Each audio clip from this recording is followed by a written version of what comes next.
How to fix calendar not opening on Windows. So let's get started.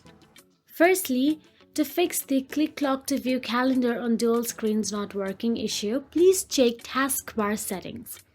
Right-click the taskbar to choose taskbar settings, then expand the taskbar behaviors part and check the show my taskbar on all display options. Now, after that, outdated graphic card drivers can sometimes cause display-related issues. Open Device Manager by searching for it in the search box, expand the display adapter section, right-click your graphics drivers and select Update Driver. Then you can see two options. Search automatically for drivers and browse my computer for drivers. You can choose one of them and follow the on-screen instructions. Now, if the calendar still does not display, then you can provide feedback to Microsoft to help them release a patch in a future update.